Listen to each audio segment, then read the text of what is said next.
All right, here we are.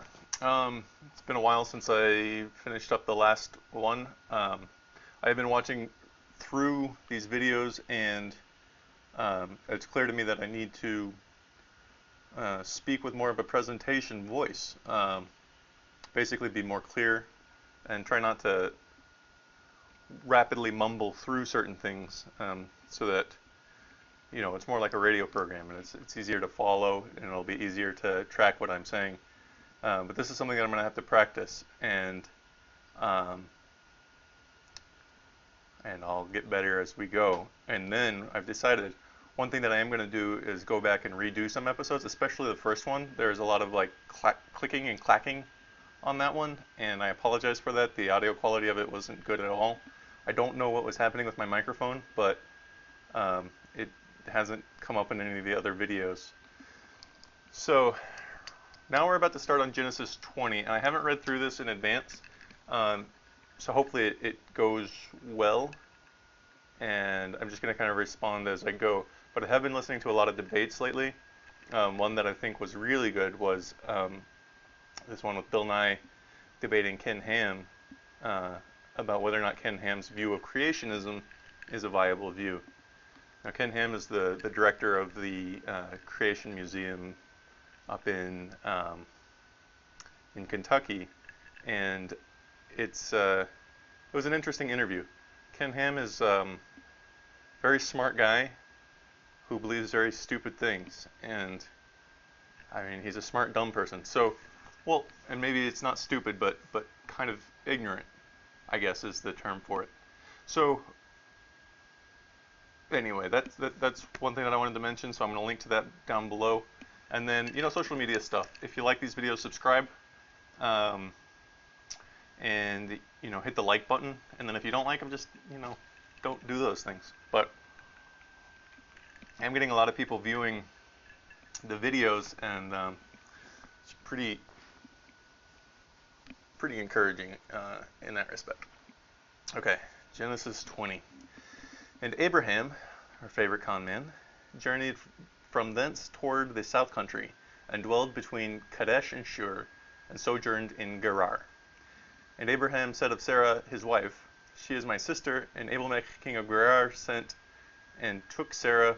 But God came to Abimelech in a dream by night, and said to him, Behold, thou art but a dead man, for the woman which thou hast taken, for she is a man's wife. This is going over the con that we just read last time.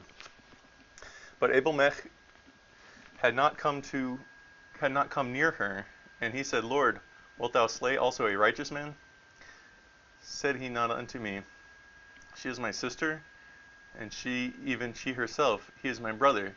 In the integrity of my heart, in the innocency of my dreams, in the innocency of my hands, I have done this. So Abraham had his wife in on this con. I kind of wish I had included Genesis 20 in my last set, but it looks like that did not happen. Let me just double check. Cool. Okay.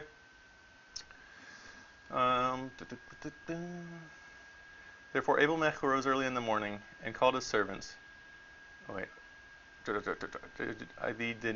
I thee not to touch her. Now therefore restored the man his wife, for he is a prophet, and he shall pray for thee, and thou shalt live. And if thou restore her not, know thou that thou shalt surely die, thou and all that are thine. Therefore Abimelech rose early in the morning, and called all his servants, and told all these things in their ears, and the men were sore afraid. Then Abimelech called Abraham, and said unto him, What hast thou done unto us? And what have I offended thee? And thou hast brought on me and on my kingdom a great sin. Thou hast done deeds unto me that ought not be done. Okay, so, sorry, I was thinking that I had read this before. This is, I did skim it a little bit earlier last week. So, Abraham is pulling the same con again. So he goes and cons the prophet, or the Pharaoh of Egypt with this con, and his wife wasn't even in on it then. He just says, hey, I'm gonna say you're my sister. Don't worry about it. I'm just doing that so that they don't kill me because you're so beautiful. And then he sells her behind her back to the king of Egypt, it seems, and then reveals to the king of Egypt that she's his wife, or she reveals to the king of Egypt probably that she's his wife, that she's already married. Um, so whatever, she clearly gets around a little bit. She's one of those uh, sexually liberated women, I guess. King of Egypt has a curse upon his house. What do you think curses were, if not an ignorance of the germ theory of disease or the virus theory of disease? And King of Egypt gets pissed, but gives Abram back his wife, who is then called Sarai. Then they go and change their names, and here we are again. Same con. This time Sarai's in on it. And she gets sold to Abimelech, king of Gerar, as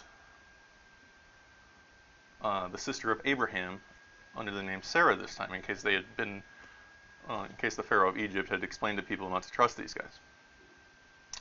So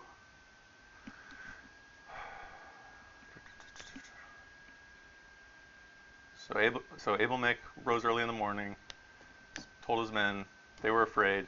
And Abimelech said unto Abraham, what sawest thou that thou hast done this thing? So it's like, why did you con me like this? He does seem to believe in the God. Abraham is kind of an accomplished military veteran at this point. So no one really wants to mess with him. And he claims that the victories are because of a God. And so now we have, the completion of this con. So Abraham demands his wife back. And Abraham said, because I thought, surely the fear of God is not in this place, and they shall slay me for my wife's sake. So same thing. He uses the same excuse that he used in Egypt. I thought you guys were going to kill me because my wife is so beautiful, and then just steal my wife. But he's not so afraid of it after the purchase has already been made, and after he's already gotten all of the goods for his wife. Then he's no longer afraid. And it came to pass, when God caused me to wander from my father's house, that I said unto her, this is thy kindness. Oh, sorry. Oops, I skipped a verse. Sorry, guys. They will slay me for my wife's sake. Now we're on 20:12. And yet, indeed, she is my sister. She is the daughter of my father, but not the daughter of my mother. And she became my wife. So and we had Abraham's genealogy, but it doesn't cover the females. But Abraham's father apparently had 2 wives, and he had a sister under his second wife, or 2 or more wives, and he had a sister under one of the wives. And so Abraham did marry his sister, so this is an incestual relationship. I think we find out a little bit later that that is not a thing to do anymore in the Jewish tradition. So once again, God is a little bit flighty. He changes his opinion on things from the beginning. And you would think that somebody who has been around for all of eternity would have some consistency, at least in laying down the rules. But for those of us who believe that this was just a good story that cavemen were telling, for thousands of years, playing telephone with, only to eventually write it down once they finally gain the ability to write, we can see this and we can say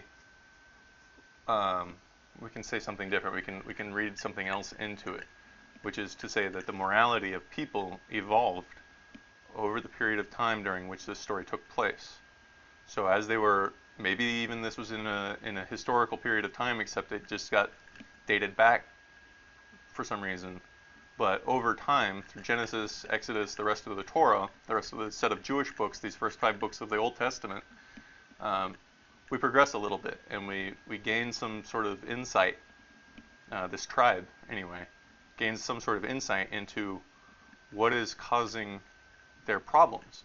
And it's great, because they're writing it down, they're exploring, they're being curious about it, they are advancing, but they're attributing everything to this sky god. which I think is problematic, and it's incredibly problematic. I want to say 3,000 years later, after they gained the ability to write.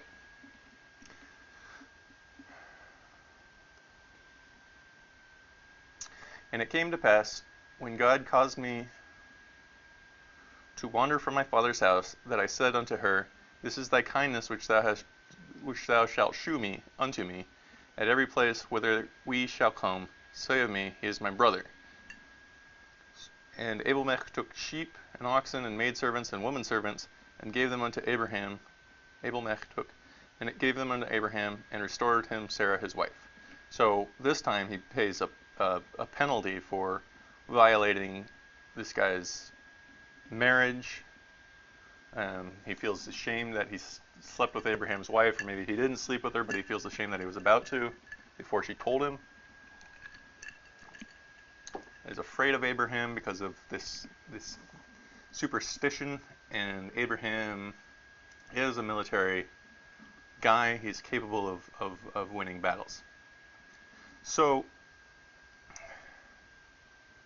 this thing with Sarah being barren, all right, this is interesting, because she's about to have a kid, or she just did have a kid. Let me go back and check what we'd already covered.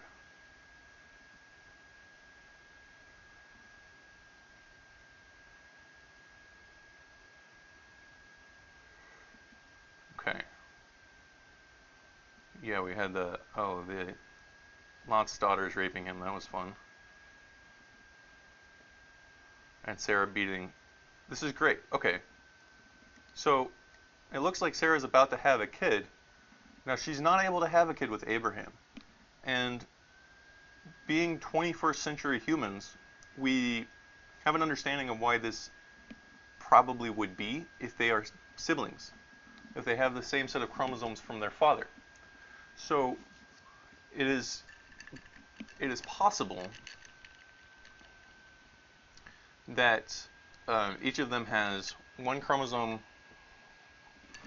or that each of them has so many chromosomes from Abraham's father and Sarah's father, that in most of the combinations, two of the same chromosome will line up.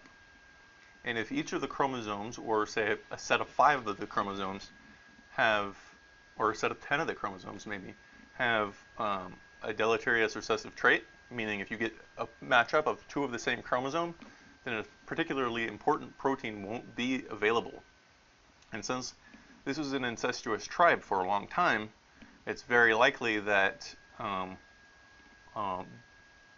the mothers were related as well, so they might have been sisters, and they might have had some shared heritage. It's very likely that over time, this tribe built up a lot of problems. They lost a lot of the genetic diversity that diploid organisms need in order to live healthy, long, productive lives. So, and we're diploid organisms. Humans are almost every animal that you can think of as a diploid organism. Birds are diploid organisms. They're a little bit different in that their sex chromosome is kind of reversed from ours. It's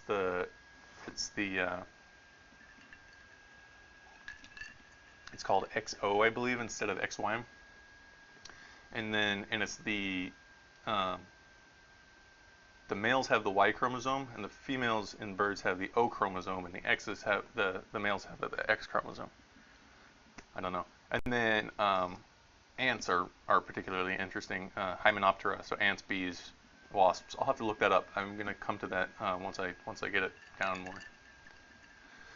So, what I was saying about the homozygous recessive traits, if there are 10 genes, right, that if you get a pairing of 2 of the same gene, then your kid is fucked. Then there's a 25% chance for each gene that both will come from the father. And then if the mothers are also related, then there's a 50% chance that you'll have a set of matching chromosomes, which is terrible, because then you won't produce a protein that's needed, because one protein got knocked out, or one protein is underexpressed in the epigenetics, to the point where the fetus can't even develop and become stillborn, and these two people just aren't set to have children together. Now I heard this, I haven't found the white paper, but I heard that part of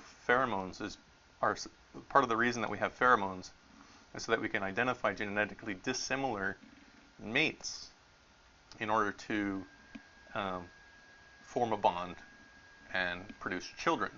And if you don't find a genetically dissimilar mate, then your odds of having chromosomes which have the same problematic epigenetics for a particular protein goes way up. And we've talked about that before. But here you have a brother and sister attempting to have children with each other, not able to. All of a sudden, Sarah sleeps with somebody who's not her brother, right? And she gets pregnant. Go figure. Like that. It blows my mind that nobody's read this before and has seen that. It's so blatantly obvious to somebody who studied genetics. But I think, like Richard Dawkins, a lot of people who study genetics don't take this book very seriously, and nor do I. But it's not to say that this tribe developed writing or had a good history of oral traditions, and we know that oral traditions have been fairly successful in the past, although obviously some things get blown out of proportion. And some things are inserted into the tradition later, such as prophecies that come true. The original story could be augmented so that the prophecy happened many years or generations before it came true. Hindsight is 20/20, and if you're writing your history to include prophecies, it's very easy. You can easily write a history that includes foresight of the future. It's just difficult to make a prediction and write it down and then have it become true. And so the assumption here is that the former happened, and the prediction was inserted into the story in retrospect. So that was a lot. But I think a lot of the memes that I have floating around in my mind are going to come up somewhat repeatedly. Hopefully not too much. I don't want to bore anybody. But I do want to try to explain things from different angles, because a lot of times the first time you hear something, it takes your brain a little bit to process it, and then you hear it again, and you've heard it before, so you can connect a few more things. You've had some time to sleep on it, basically, which leads to long-term potentiation, and then when you refire that long-term potentiation with another angle or another telling of the same story or the same neat concept or the same idea, then it becomes a little more clear. You're not as lost in the subject matter, and I hope I'm explaining things in a way that's accessible. I don't really know. I assume I am, because it's been a long time since I've studied it, so I don't have a lot of the terminology. Epigenetics is a newer phenomenon that we've discovered about genetics, which is to say that even without a change in the genome, what we've sequenced for all humans, or not for all humans, what we've sequenced for humans, and what we kind of differentiate against for genetic testing for the most part, the genetic sequence can be exactly the same in two individuals, but something called epigenetics can be different. And what epigenetics refers to is the binding and bundling of DNA into chromosomes. And if you have essentially you wind it around these little like bobby pin type structures, and then those clump together in bigger structures. And then when you need to produce a protein, either an exposed region or it unwinds in a particular region, and then it copies, so it splits it apart, creates a copy of the protein that needs to be created, puts it back together again as it's going, and then you have this thing called tRNA, which is the genetics of that protein. Now the tRNA has no epigenetics. The epigenetics are in the chromosome itself, in the DNA itself, which essentially means certain areas of the DNA might be more exposed to the the things that are supposed to create the proteins. And so based on how exposed it is to be available to be copied and reproduced as a protein, determines how many proteins that you get when you need one, how much tRNA is available in the system, how much tRNA can become available when the chromosome is triggered to produce some tRNA, to produce later on some proteins in the ribosomes, which then can go to the cell surface if it's a cell surface protein, or distribute throughout the cell so that the cell can have the appropriate number of each of the proteins available. Now we have about 20,000 genes in the human genome. So all it takes for the programming of humans is 20,000 distinct individual proteins, essentially. And some of these proteins are combined together to make a larger structure, like ribosomes, which are composed of 2, I believe, proteins, maybe 3, but I believe it's 2. And the mitochondria have their own DNA, so it's a little bit more there. It's like mitochondria, like a cell within a cell. It's like a bigger cell ate a smaller cell, and the nucleus is sort of like a cell within a cell. It's like a bigger cell ate a smaller cell, and then they kind of shared the same massive cell. And when you compare, say, a eukaryotic cell, like what we've got that make up our bodies, to a bacterial cell, it's like comparing a house to a person. So a bacterial cell, or like a mitochondria, are these tiny little things that you can stack up a ton of them and make to make the same volume as the eukaryotic cell. That being said, we have about 100 times more bacterial cells living inside of us and on every surface of every tissue that we've got than we have eukaryotic cells. So these are our complementary kind of inhabitants. Like we're inhabited by, essentially, just tons and tons of bacterial cells, which means, to me, the way I envision it, and it's not necessarily the way everybody envisions it, and certainly not every researcher, the way I envision it is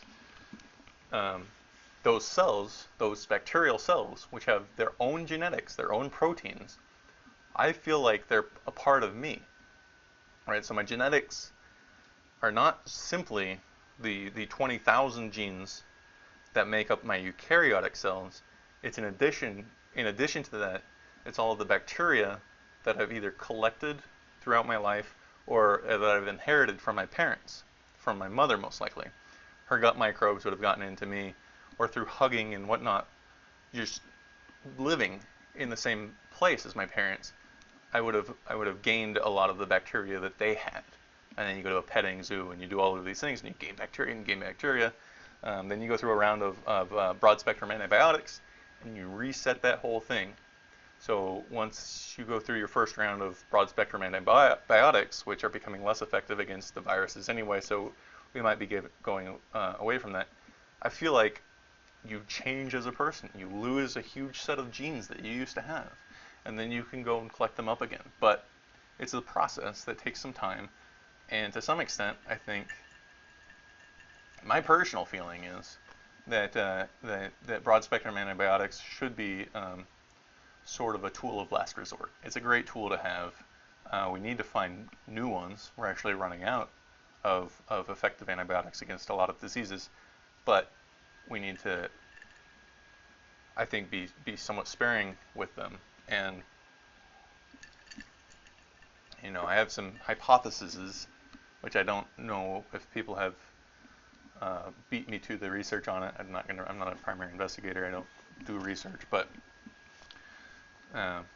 this idea that using antibiotics as genetic selectors when Monsanto or DuPont do genetic research, or using antibiotics as mass increasers in cattle, that you're giving the total reservoir of bacteria access to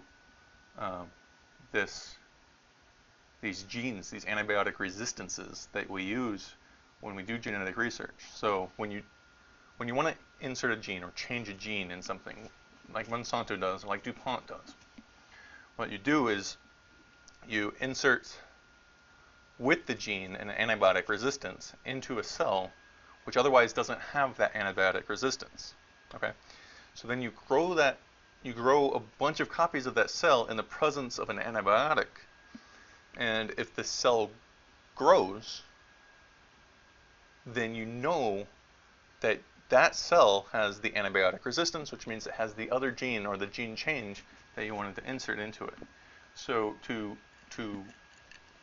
modify a critter with a new gene, the easiest way to select the ones that have gotten it, because you have this shotgun approach where you try to insert it into a lot of different cells, and it's only going to really make it into 1 out of 1,000 or maybe 1 out of 100 depending on what technique you're using. You can do heat shock, or you can do electroshock, which will open up the cell to be able to take in new genetic information, which you just put in the solution with the cell. Man, I'm really laying it on thick this time. So my hypothesis is that just by distributing these antibiotic resistances throughout biology, throughout the world, and plant materials potentially, or just in anything that gets out of the lab, there's not a lot of control on whether or not these antibiotic resistances get out of the lab. We are teaching organisms, and we put them on these really tiny little bits of genetic material so that they get into the cell in the first place, these antibiotic resistances. So we're teaching organisms for our primary antibiotics how to beat them, how to survive in the presence of the antibiotics. We're just giving them this genetic information for free and distributing it throughout massive numbers of cells. And then, since they're so easy to uptake, you can imagine the bacterial cells on the dispersion of an existing cell taking up that information, getting one of those what we call plasmids, little bits of DNA, naturally. We know that horizontal gene transfer does happen in nature, but this is a hypothesis that's very difficult to prove. Just like genetics is very difficult to prove, this is the evolution of an organism through horizontal gene transfer in nature. So you could produce this in the lab, you could cause it to happen in the lab, but there's no telling whether or not it happens in nature and to what extent it happens in nature. So it's a hypothesis that can't be proven, which means it's a bad hypothesis in a lot of ways. It's just this notion, I guess, that I have, or at least I don't have a way to prove it. I can't envision a way to prove it. So anyway, that's way off subject, and man, I gotta check on our timing here and then try to get through one more chapter. But seeing Abraham pull the same con again was interesting. You can see my face right now. I got a little bit of scruffiness here. Okay, we are going to move on to Genesis 21. And just like we were talking about, once she slept with somebody that wasn't her brother, it looks like she's about to have a kid. Yep, Genesis 21, verse 1. And the Lord visited Sarah as he had said, and the Lord did unto Sarah as he had spoken. For Sarah conceived, and bare Abraham a son in his old age, at the set time of which God had spoken to him. I've just realized the parallels to Game of Thrones. Abraham is the blonde-haired dude. I'm terrible with names. You're gonna have to bear with me. And then Sarah is that dude's sister, and they, but there's a slight difference. They kept trying to have a kid between the two of them and couldn't, and then all of a sudden they have a kid whose hair might not be blonde, and well, I doubt Abraham's hair was blonde. They probably both had black hair given the region that they were coming from, but you know what I'm saying. For Sarah conceived and bare Abraham a son in his old age, at the set time of which God had spoken to him. And Abraham called the name of his son that was born unto him, whom Sarah bare to him, Isaac. Not your kid, dude. Not your kid. And Abraham circumcised his son Isaac, being 8 days old. Male genital mutilation. Not as bad as female genital mutilation, but still, why are we following the practices of cavemen 3,000 years later? Why has this hobby of mutilating kids' penises when they're born persisted? You know, it's amazing. This is just simply, it's ridiculous. Isaac being 8 days old as God had commanded him, because this one guy heard voices in his head. And Abraham was 100 years old when his son Isaac was born unto him. And if you're going to say health, because it's cleaner, just scrub that shit when you take a shower. It's not... Show me a study where uncircumcised people have more diseases than circumcised people. That accounts for all of the other variations, not just hospital access or wealth. And Sarah said, God hath made me to laugh, and that all, so that all that hear will laugh with me, because Isaac's name is laughter. It's Isaac and laughter are the same thing, I guess. I don't know. I just remember that from when I was a kid. And she said, who would have said unto Abraham that Sarah should have given children suck? Children suck? I have to figure that out. For I have born him a son in his old age. Oh, that Sarah should have given children, so maybe she gets boobs now because she had a kid. And the child grew and was weaned, and Abraham made a great feast the same day that Isaac was weaned. And Sarah saw the son of Hagar, the Egyptian, which she had borne unto Abraham, mocking. What a bitch! I'm sorry. This is... Why do you have to keep beating up on Hagar? Wherefore she said unto Abraham, cast out this bondwoman and her son, for the son of this bondwoman shall not be heir with my son, even with Isaac. This is some Game of Thrones shit, isn't it? And the thing was very grievous in Abraham's sight because of his son. He liked his son, Ishmael. Ishmael? I think so. And God said unto Abraham, let it not be grievous in thy sight because of the lad, and because of thy bondwoman, and all that Sarah hath said unto thee, hearken unto her voice, for in Isaac shall thy seed be called. So this isn't Abraham's kid, this is the son of Abelmech. But, you know, oops, so you're throwing out your own genetics in Ishmael in order to adopt your wife's genetics in Abelmech's genetics in Isaac.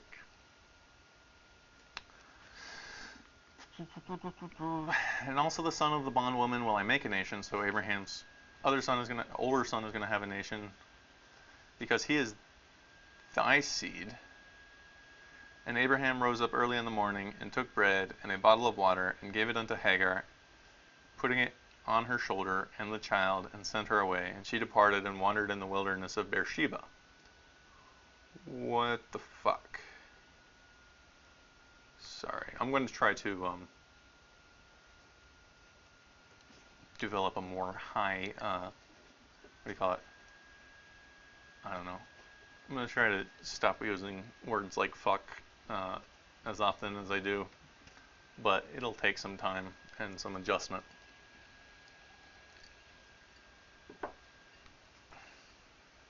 This pisses me off though. And the water was spent in the bottle, and she cast the child under one of the shrubs, and she went and sat down over against him a good way off, as if it were a bowshot. For she said, let me not see the death of the child. And she sat over again against him, and lifted up her voice and wept. And God heard the voice of the lad, and the angel of God called to Hagar out of heaven, and said unto her, what aileth thee, Hagar? Fear not, for God hath heard the voice of the lad where he is. Arise, lift up the lad, and hold him in thine hand, for I will make him a great nation.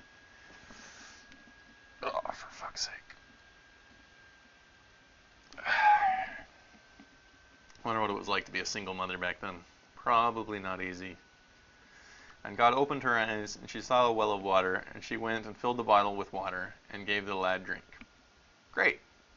just in time. Found an oasis. And, awesome on you giving this supernatural um, concept that you have of God, the credit for it, because God gets credit for everything good, and then all the shit that you go through.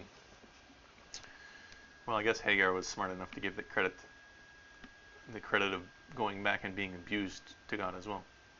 And God was with the lad, and he grew and dwelt in the wilderness and became an archer. And he dwelt in the wilderness of Paran, and his mother took him a wife. His mother took him a wife out of the land of Egypt. Okay, so he married some girl from Egypt.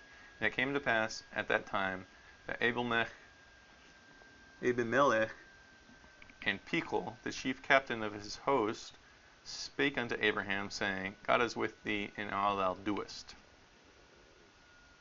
So Abimelech is an ally of Abraham now, after he gave Sarah a son. I wonder if these guys know what happened, that they just didn't write it down. This is pretty obvious in 21st century understanding of how creating children work, but this isn't a complex idea. If you sleep with somebody and then 9 months later they have a kid, but you've been sleeping with somebody else for a long time and haven't been able to have a kid with them, maybe like a light bulb should go on in your head, and you should understand that there's something about sex that causes children to occur. Maybe.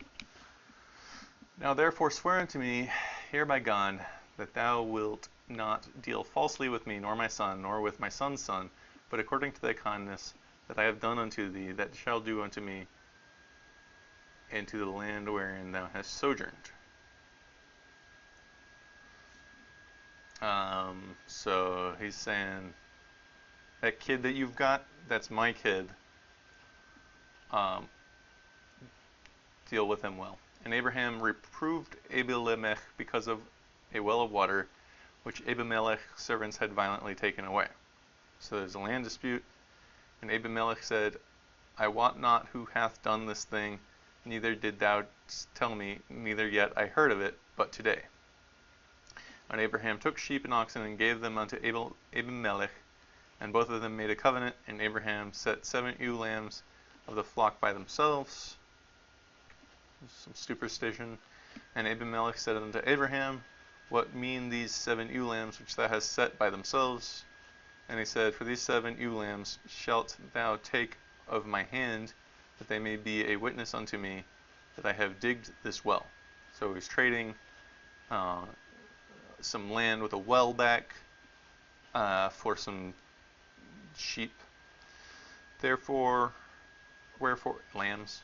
he called that place Beersheba, because there they swear both of them. Thus they made a covenant at Beersheba, and Abimelech rose up, and Pichol, the chief captain of his host, and they returned to the land of the Philistines. See, this is great. This is one of the great things about this document, is that it kind of shows how these cavemen, these desert-faring, tent-dwelling sheep herders, lamb herders, did business, and it shows some of the old cons that were going around. It shows this is good as an anecdotal, conceptual thing, but it's terrible as a book of morals, because you shouldn't marry your sister, you shouldn't whore her out to kings in order to get sheep. Trading sheep for getting your land back, that's sort of extortion. I figure Abraham could probably marshal the manpower to deal with this, but he's old. So, Abimelech is kind of taking him for a schmo, but he seems to like him, seems to like Sarah, and I think Abimelech understands. I think what we just saw there was that Abimelech understands that it's his son, not Abraham's son. And I just don't think that ever got recorded in here explicitly, but we did have sort of an implicit recognition of that Abimelech told Abraham to deal well with his son. So he's raising a cuckoo's egg, which is the second time we've used that metaphor, but this time it's absolutely, without a doubt, appropriate. Last time was sort of this nonsense where God was walking around with his zoo people. Wherefore he called that place Beersheba, because, oh, sorry, we've already covered that. We already covered the next one. So Abimelech goes back to the land of the Philistines, and Abraham planted a grove in Beersheba, and called there on the name of the Lord, the everlasting God. And Abraham sojourned in the Philistines' land many days. So he's gotten this alliance. He can go to the land of the Philistines and back whenever he wants to. So let me check the time. And yes, we are going to go for Genesis 22. Verse 1. And it came to pass after these things that God did tempt Abraham, and said unto him, Abraham, he said, Behold, here I am. And he said, Take now thy son. Okay, here we go. So, his cuckoo's egg, he's pissed, right? So he had to give up Ishmael because Sarah, not a big fan of Ishmael, didn't want her son, Isaac, who's not Abraham's kid, but Abimelech's kid. She wanted Isaac to inherit the land. Abraham, on the other hand, wanted, it seems, Ishmael to still be around and whatever on the inheritance. So this is one of those relationship things. Naturally, we want our own genetics to have, we want our own children born of us. We have a natural connection with them. In terms of tribalism, it's this genetic thing. As a tribal society and species, we want to represent our own genetics, and even in the next generation. So we take care of our children, and humans are particularly interesting in that more than pretty much any other species, probably more than any other species, we are useless as children for a very long time. I don't think elephants are quite as useless for quite as long. They learn their hard knocks earlier and more efficiently, and they get on their feet and they get going. They can walk right away, all this sort of thing. Human babies, you have to carry. It's just, they're cumbersome. Okay. So 2. And he said, Take now thy son, thine only son Isaac, whom thou lovest, and get thee into the land of Moriah, and offer him there for a burnt offering upon one of the mountains, which I will tell thee of. When Abraham rose up early in the morning, and saddled his ass, and took 2 of his young men with him, and Isaac his son, and clave the wood for the burnt offering, and rose up, and went unto the place which God had told him. So he's pissed at Sarah for making him give up his son. Now he's raising Abimelech's son, and he's going to get back at Sarah. But in order to make an excuse for this, God said it. So this is a very convenient lie. Or the man is just crazy, which might also be the case. Then on the 3rd day, Abraham or another option, in the retelling of this story, they injected God into it, into this old oral tradition where God didn't exist before, and you just had some crazy guy that's going to go kill his wife's oldest son, his wife's only son, out of spite. So they gave him a reason for it when they started injecting God into the story, into the oral tradition of their ancestors. Abraham was not a cool dude, man. Then on the 3rd day, Abraham lifted up his eyes, and saw the place afar off. And Abraham said unto his young men, Abide ye here with the ass, and I and the lad will go yonder and worship, and come again to you. So he didn't even tell his men that he was about to go kill his wife's kid. And Abraham took the wood of the burnt offering, and laid it upon Isaac his son, so that his kid has to carry his own fucking... And he took the fire in his hand, and a knife, and they went both of them together. And Isaac spake unto Abraham his father, and said, My father, he said, Here am I, my son.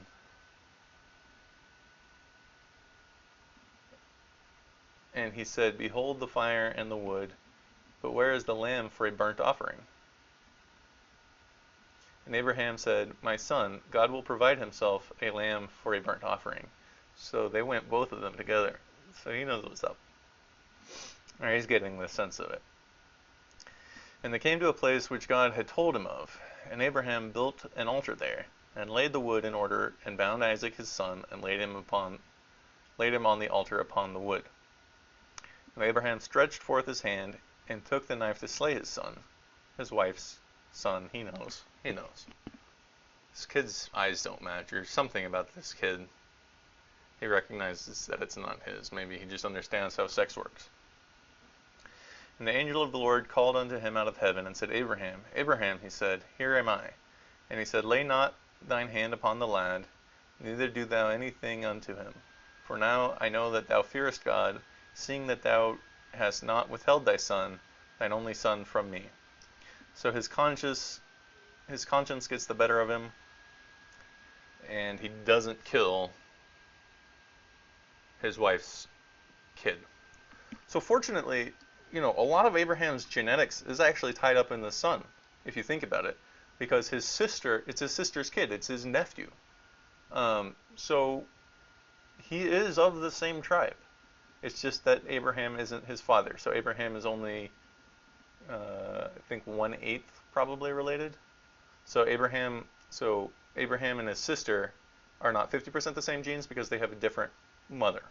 So you can assume that they have 25% the same genes. 50% divided by 2, because you only get the genes from the father, and you're 50% from your sibling of the same genetic information, because you get the roll of the dice from each of your grandparents, but you only get 2 sets. So the odds of the 2 sets that you get from your grandparents, now there are 4 left for your brother to have for that pair of chromosomes, or your sister to have from that pair of chromosomes. So they have an even chance of getting either one that you share with them or one that you don't. So you're 50% related by total chromosome count to your brother. But Abraham and his sister Sarah are 25% related because they had different mothers. Now, Sarah has a kid with somebody who's not Abraham, who is Isaac, right? We can assume, because Abraham and Sarah tried for so many years and never had a kid, Sarah has sex with somebody who's not Abraham, has a kid.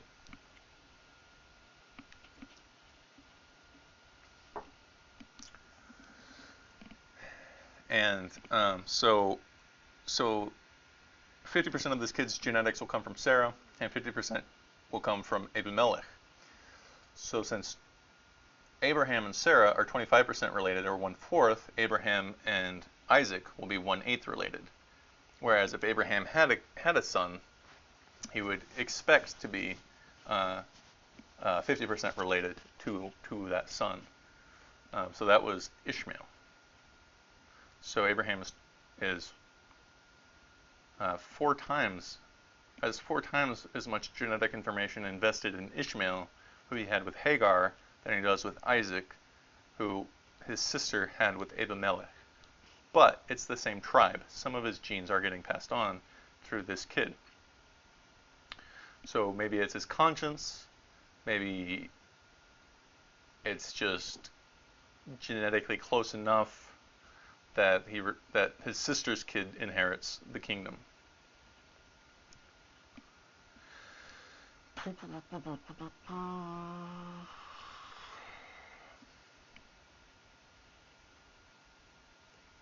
And once again, so we did this with Noah's Ark too, but suspension of disbelief. It's a good story. Maybe they had writing around this time, and they were able to start scribbling some things down. I think Abraham was like 3,000 years ago, quote unquote. So maybe they were writing this shit down as they went, and then they just went back and adjusted it in the rewriting of it later. And so maybe some of this genealogy information and there's some accuracy in this to some extent. I very much doubt that Sarah was 90 years old when she had her second kid. But that sort of thing could be inflated. We know that people's ages get knocked up to larger numbers just based on what we saw from Noah and that bullshit. So people kept adding numbers. Maybe they were talking about months and then it became years, or the years and months were confused, or they just didn't have a good track of what a year was. Because who knows what the fuck they were using for a calendar system. Maybe a season, maybe when it got cold, they called that a year. You know, it's tough to tell with cavemen. So, writing somewhere around that, oral tradition somewhere around that. Maybe they did a better job with this. This is much more recent of a story than Noah, which is much more recent of a story than the Adam and Eve thing. So maybe during the telephone passing down of the oral tradition of the earlier story, it got blown out of proportion in crazy ways, where you had talking snakes and meat trees and all this, and walking around with God. And then the oral stories that were a little more recent, Noah, some guy getting on a boat and getting washed out to sea, and then the oral tradition of the Abraham story. This is almost reasonable. It's like they got writing around this time because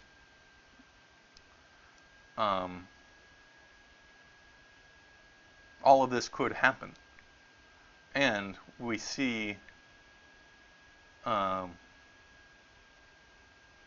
some really compelling genetic evidence. And Abraham's a sleazeball and a con artist, so there's some honesty here. And he almost kills his nephew.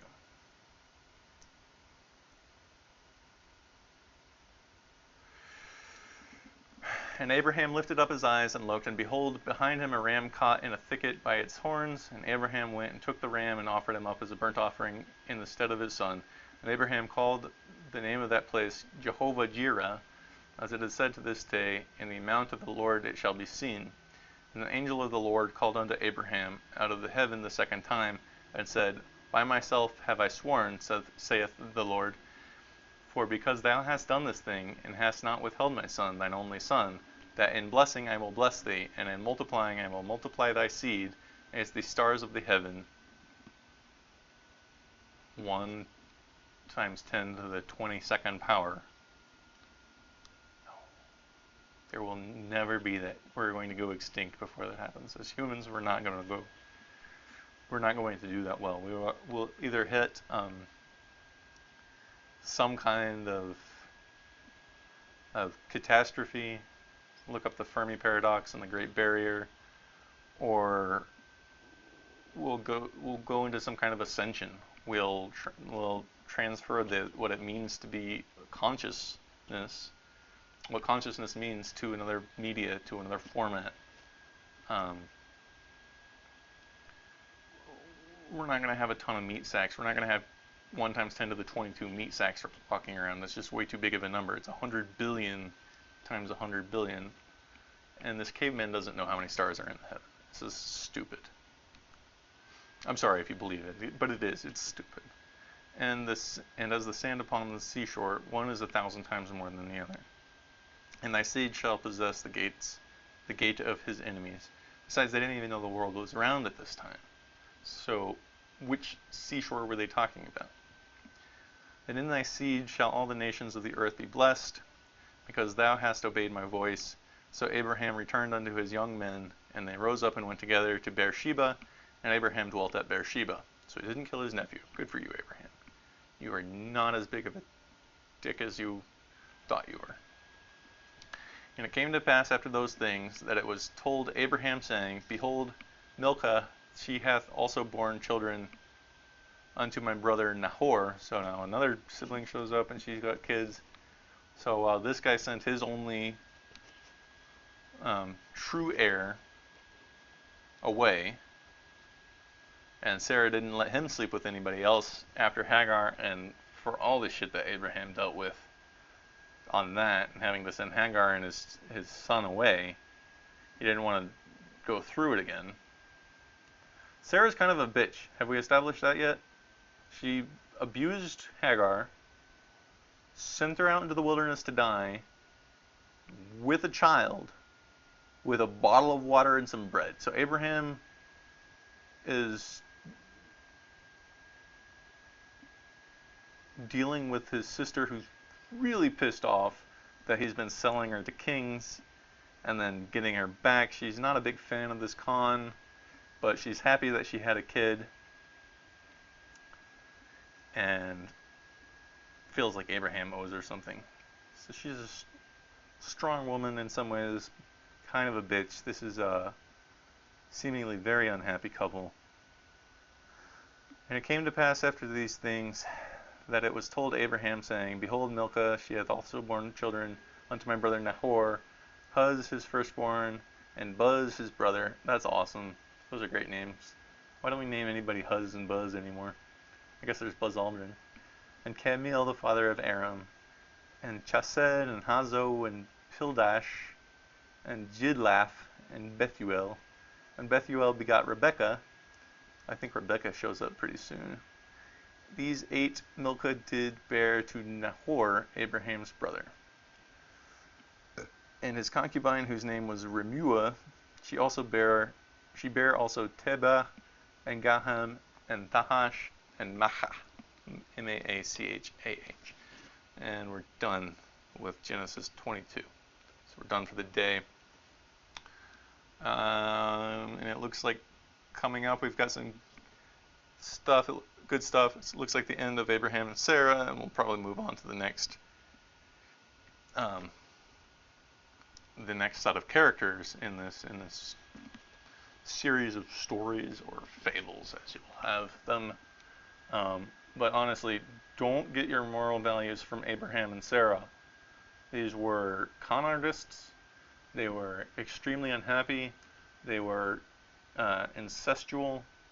Incest is a bad idea for genetic reasons, not because of this this book written by ignorant people. And when I say ignorant people, this is something that came up in the interview, or in the debate that I was talking about between Bill Nye and Ken Ham. Bill Nye mentioned it, and I thought it was great. Oh, no. Hold on. No, I'm thinking of way back when. I don't know if Bill Nye brought this up, but I've seen it in other debates. I think Richard Dawkins actually brought this up. So, they're ignorant people, right? They have less information because they existed 3,000 years ago when they thought the earth was flat. They hadn't discovered the germ theory of disease.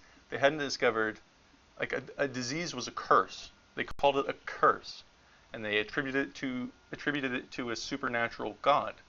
And so you have this concept, and this was Bill Nye, of a god of the gaps, which whenever, let me pull myself up and try not to say all the time. So, as science progresses, if we attribute the things that science has proven to science, and we keep everything else as being of God, then God is constantly receding into the ever-decreasing gaps as science progresses, and as we cover more of the domain of the unknown with science, with scientific understanding. True knowledge is when I say science, I just mean true knowledge in this case. Things that we have tested that are disprovable, that constantly produce or continuously produce predictions which then we discover are correct. So you have this God of the gaps receding into nothingness as time progresses over these 3,000 years. And the reason for this is, so Earth is no longer the center of the universe. We're probably not the only intelligent life in the world. There are probably other planets out there with intelligent life. They're just so far away that we haven't found them yet, or they're communicating in such ways that we missed the window of opportunity to receive their radio waves before they moved on to something more advanced, such as our communications are becoming increasingly encrypted. Within the next 20 or 30 years, we'll be done with it. So the bubble of the electromagnetic spectrum which is TV broadcasts and radio broadcasts and these sorts of things which are going out into space, and will be, readable and watchable by inhabitants of other planets out there. That will be a short window. It'll be a 70-year window of broadcasts that we're sending out before we move to encrypted communications and encrypted transit. And any life that picks up anything after that 70 years will look at it and it'll be essentially the same as noise until they develop computer algorithms to decipher it and really start to crunch all information that they hear from all of other places. But until then, it'll be indecipherable from noise. Some of the transmissions that were occurring during World War II using the Enigma machines, a fairly low level of encryption, they might understand from the radio broadcasts before that, or they might have recorded it and realized later on what was happening and be able to go back and decipher those as well. They might hear of Alan Turing and these sorts of things. So where was I getting? So the electromagnetic bubble from other planets might have already passed us, so there might be intelligent life that's a little bit ahead of us in our neighborhood, or there might be other intelligent life other planets with intelligent life who have sent out a radio electromagnetic bubble that hasn't gotten to us yet, and ours may not have gotten to certain people, or it may be going out and it may be starting to get to stars where either there isn't life or there is life, but it's not quite capable of reading that yet. And potentially there are other forms of there are other pathways of development. Maybe, Terence McKenna's concept of there being these sort of fixed moments of invention that mimetically spread very rapidly, such as fire and the wheel and these sorts of things. Advancements, milestones that we make. Maybe the milestones that we make are going to be completely different from the milestones that another planet's species makes. But whatever, life on other planets. Now we're getting into a completely different territory of conversation. So back to this story. So I think we're getting to the point of this book where we can start to take it more seriously as a story. It seems like we're getting closer to the period where writing could make sense. And we might be entering into sort of a history, but a doctored history. I don't trust that these people who didn't have a printing press and were transcribing from one set to the other didn't have vowels at the time. We haven't gotten yet to the point where it says don't change the wording. I think that's at the very end of the New Testament. So I think that was only like at the most optimistic 2,000 years ago. But when we get there, I'll make special note of it. And that's it. That's all I can come up with. I feel like I was drifting there at the end, and I had one open concept which I haven't wrapped up yet because we went into an interesting path. If I can remember what it was, then I will come back to it. Oh, you know what? I'll just watch this again, figure out what it was that was open, and then I'll put it in the notes below and start with it on the next one, which should be tomorrow. Now that everything is kind of wrapped up with, or getting wrapped up with holidays, I'm going to start putting these up more frequently again. And my favorite holiday, winter solstice. You might know it as Christmas, when some space dictator of some kind, apparently came down to Earth and knocked up some cave chick or some Earth woman, and then later killed that kid that they had, her son, and and it's the same space dictator or spaceman who created this rule where if you have a kid and you're not married, then you need to be stoned to death. And we're going to get to that later. So Mary was in this awkward position of being pregnant out of wedlock, and not being married. And so Joseph, great guy, maybe the father, maybe a spaceman was the father. I don't know. This is just weird. I don't believe that, we've been visited by extraterrestrials, so no, I don't believe in the spaceman theory of Jesus Christ. But I do think that Mary needed a good excuse for being pregnant without being married. And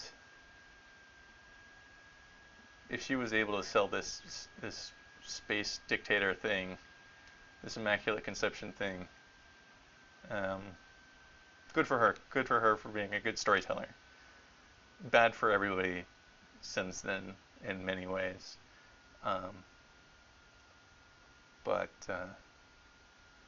he wasn't born in the winter either, right? So everybody knows. Well, I don't know if you know this, but Christmas was moved to the winter in order to stamp out a pagan holiday, which was a celebration of the solstice. They kind of screwed up in that it was a little bit after the solstice. One of the things that they might have been thinking is to set it after the solstice so that the solstice celebration is sort of a pre-celebration. They can still have that celebration, and then you have a much bigger Christmas celebration, and they try to make it more extravagant in the areas where they're trying to push Christianity on some pagan individuals back in the tribes back in the day. Um, what else? I think that's it. That's all I've got for this one, and all the social media stuff. Subscribe, like, dislike, comment, whatever. Peace. Uh-oh.